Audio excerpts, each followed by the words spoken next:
He's back! What's good, everyone? Back with another video, Alexander Investment Insights. We're going to go over some stocks in this video. We're going to go over the S&P 500, IWM. We're going to go over other stocks like Nvda, Microsoft. We're going to go over Tesla, of course. We're going to go over Apple. And we're going to go over a lot of other stocks like Meta, Coinbase, Netflix. Basically, this video is going to be the main options plays, a lot of the stocks that I look at when I'm scalping in the morning. So make sure you stick tuned. Tomorrow's video will be a lot of the same stocks, but also once again, we'll go over like the gold sector, the oil sector, the airline sectors, things that I'm looking at, maybe potential long-term plays. So make sure you give this video a like, comment, and subscribe, and then you'll see tomorrow's video, and we'll go through all different sectors and all different types of stocks. But for this video, I'm going to keep it pretty simple. On S&P 500, we looked at what's happened today. So we stalled at that, opened above that resistance level at 571. You see that on Tuesday, overnight, we actually rose above it. And then today, didn't want to actually go past that resistance level. So this resistance level is still working. 571 is our current resistance. In the morning, boom, tapped that resistance.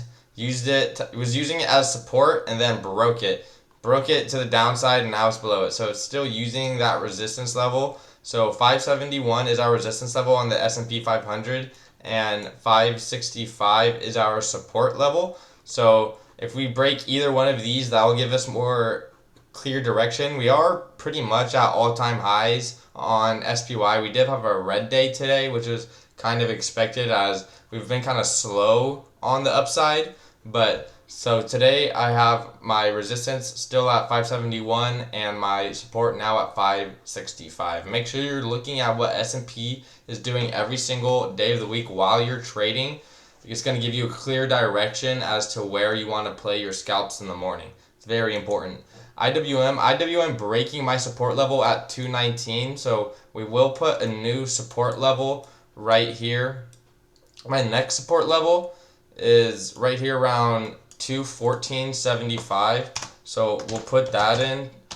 And if that breaks on the downside, we will start seeing some more downside on the 2000 ETF. This is the top 2,000 companies in the US. So you make sure you want to know these things. S&P 500 is the top 500 companies in the US. So I will keep the resistance right there too at 222.25 because that did kind of work throughout the last few days. So we just want to keep these. It is a broad kind of range, but we're just going to want to see what IWM does. And we also have another support where it came down to right here. So if this tomorrow breaks, then we will see more downside, and we probably will eventually reach this 214 level right here. So just want to make sure this was a big down day, a huge clear candle, which at times does give us more indication that we have more downward pressure to go. A lot of selling pressure coming on IWM, so look for puts on IWM if we break this level here at 218. We go to SQQQ. I use SQQQ to see whether or not it's like another clear direction, like SPYs that runs the inverse of QQQ and is 3 times leverage. So we broke our support at SQQQ, which is quite interesting considering we did have a down day on SPY. We had a small update on the QQQ, but since we did break our support, we do have one more support right here at $7.40. So make sure you're watching that support on SQQQ. If we do hold that support and we start going back up, that could give us a clear indication that we're going to want to start heading down on the market on QQQ and SPY and things like that. And I will move my resistance now to pretty much just $8. You can have an $8 resistance on SQQQ, as that's going to tell us whether or not if we keep going up, and we break this, then we'll have down days on SPY. If we keep going down, we break this support of 740, then we can see some higher prices on the market, right? Great. Everyone's been looking at Bitcoin, pretty stalled the past few days as it's hitting this resistance right here at 65,000, and it hit our support at 53,800 perfectly. You see, it hasn't want to break in either of these two levels at 72,100 or 53,000. It's been quite stalled ever since beginning of March. So I'm bearish on Bitcoin right now until it breaks 72,100. Once 72,100 breaks with confidence, then we'll go crazy in the Bitcoin market. We'll start possibly buying some miners like Mara and Riot and like Iran too. These are all Bitcoin miners, and MSTR, all Bitcoin miners that you see they pretty much move how Bitcoin moves, except they're companies that mine Bitcoin and they like to kind of follow what it does. So when Bitcoin breaks 72,100, then we'll be bullish on Bitcoin and we'll start playing other cryptos as well, which I'll probably make a video of that in the few coming days. So that's what we see on Bitcoin. Now let's go into the main option plays. We got Apple. Apple, I have my resistance at 229, so pretty much 230 is our resistance on Apple. We're going to want to watch that. It came down from after hours this morning and then went back up. Pretty much hit another resistance right here. There was no target to play on Apple. I'll show you what we did play later in the video. And then I have a support right here at 222.75. So we're going to want to watch these two levels to give us a good reach of what Apple wants to do. It is in the middle of them, so we might just expect some stalledness to come out on Apple. I believe they released their iPhone 16 within one of these 3 days, and obviously not a ton of up movement from it because in my opinion there wasn't much that was changed in Apple, and so just gonna want to see how Apple reacts in the next few coming months. It might just be stalled in the next few coming months, but we'll have our support and resistances to see which way it does want to go. Microsoft, I have my resistance at 435 resistance, and then support at 426. Make sure you have these levels on your chart, as these could be plays as to where we want to scalp. Either of those levels are actually target levels to scalp, so if you are looking to scalp in the beginning of the market open, then I would suggest that you keep these two levels on your chart, and we'll see which one breaks first to give us a more clear direction of where we want to go in the market. Google, I have support that I hit clearly here yesterday at $160, and we'll keep that there. And then I do have a resistance here at, well, I'll move the resistance down because the resistance is actually around 166.50. Our 166.50 resistance on Google. Google's actually been bearish for a bit, coming down a little bit. It hasn't had quite a recovery that other stocks highly weighted in the S&P 500 have had. But since we have these two support and resistance levels, then we'll be good, and we'll see which way direction Bitcoin possibly wants to go. But Google. And we'll watch these because there might be some plays actually tomorrow on Google that I might play. So I'll look for that. Tesla hitting our resistance right here at 257. Tesla's been pretty vertical as interest rates dropped. I think a lot of people started to become bullish on Tesla, because people, when interest rates get lower, more people buy cars, basically. They're able to take out more loans to buy big purchase items like a new Tesla model or a house or something. So that's also what I'm kind of looking at. A lot of these energy sectors, car sectors, REITs, they're going to start heading up as interest rates coming down. So you're going to want to look out for that. And I do have shares of Tesla. I believe I bought them somewhere in here, I believe. And then that's where we're at now. So we're up about 30%, I believe. Nvda hitting our resistance perfectly today at 124.50. So that is working perfectly on Nvda. And we're going to want to keep watching that. If it breaks this, there's another resistance level up here at 127. And I'll actually add that because once this resistance level breaks right here at 127, this is really where I turn bullish. I'm actually going to change it to this. 128. So if Nvda breaks 128 on the upside, we're bullish on Nvda almost. We possibly could see all-time highs on Nvda once it breaks 128. I'm going to remove this other resistance actually as well. And our support, we're going to move support up now. Our support is now 116.50. And we've been bearish on Nvidia for quite some time, as it hasn't reached all-time highs since June 18th, 19th. So just watch out these two levels on Nvidia. It's going to give you a better sense of what the market wants to do in terms of that.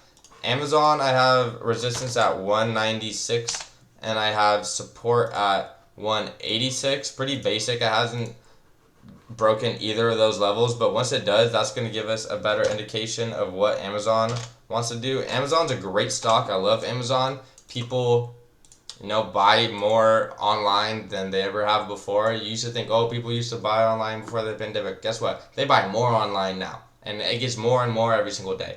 So pretty bullish on Amazon, especially if a recession starts. Amazon is a good recession stock. And we'll go to Meta. Meta, I have support at 550. Meta is at all-time highs, so there's really not much to do on the upside until it comes down and reaches our support.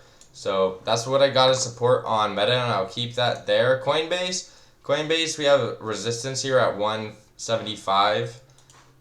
And Coinbase doesn't entirely follow Bitcoin, but when Bitcoin breaks 72,100, you'll see Coinbase actually start booming up a lot, like it did once we had the bottom on Bitcoin and it started booming up. See, all the way from $30 all the way up to $300. So just gonna want to wait on Coinbase and see what happens there. I have resistance at 175 and I have support at 153. And that'll give us a good outlook on what Coinbase wants to do, but it's really dependent on whether Bitcoin breaks that key resistance level. Broadcom hit our resistance level at 177 perfectly today, so we can clap up, like the video for that. Perfect levels. If we actually go down to the 5-minute chart, we can see that we actually could have scalped this in the morning. You see that Broadcom opened up, started having green candles, and then went all the way up to our resistance. Resistance worked perfectly. It didn't want to break. Hit that resistance. Rejected it. Came back down and hasn't hit it since. After hours over market looks like it's still working as a resistance right around here. Around 177. So perfectly working there on Broadcom. I will have this support here at 167. 167 support. You're going to want to make sure you're watching that, because that's a big support level on Broadcom. There's more supports down here around 161 as well. That's another support down here around 150. So just watch those. Broadcom's almost back at all-time highs. And if it breaks this resistance at 177, we'll definitely see it back all the way to all-time highs, probably around to 188. So that could be a play on Broadcom. We could have scalped that this morning like I just showed you, but the scalp that we did get this morning, AMD, and I'll show you exactly what happened on AMD. So you see this red level, this was our resistance, our target price on AMD. So we opened up, we also saw that SPY in the morning, had up and then stalled out within the first 10-15 minutes. So we had a clear direction on the market. We had this target level here, so we went up, and you see this candle at 1334. Once this candle started right here at 159, we came down to 159.16.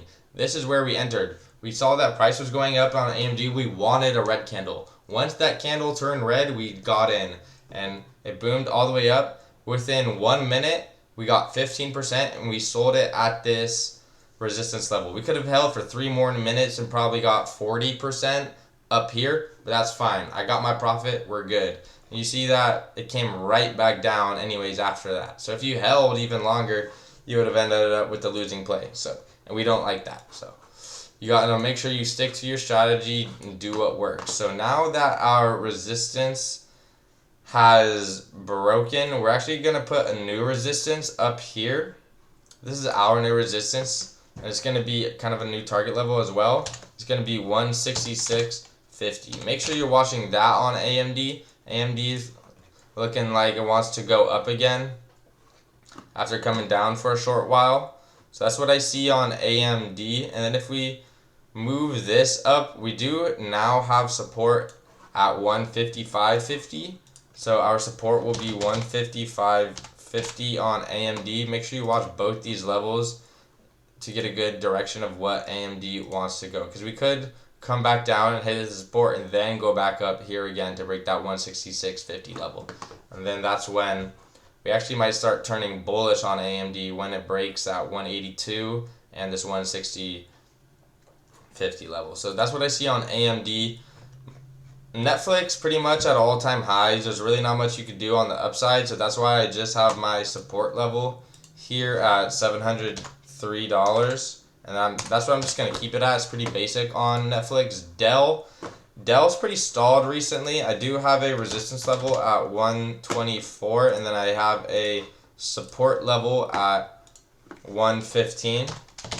So you could watch these two levels on Dell, and then that'll give us a better direction of which way the market for Dell wants to go. SMCI has been pushing down. If we go back, it's down quite a lot. If we see how much it actually is down, from a high of 1,200 all the way to 300, it was down 70%. So maybe not a bad time to buy SMCI. We definitely could keep dropping down because we've seen some bad news. They did have a bad earnings report. So I'm definitely not buying SMCI. I want to see more down movement.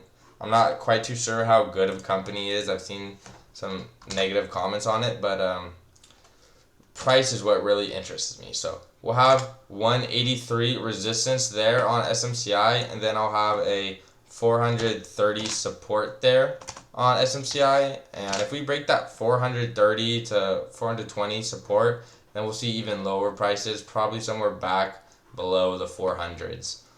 Very important.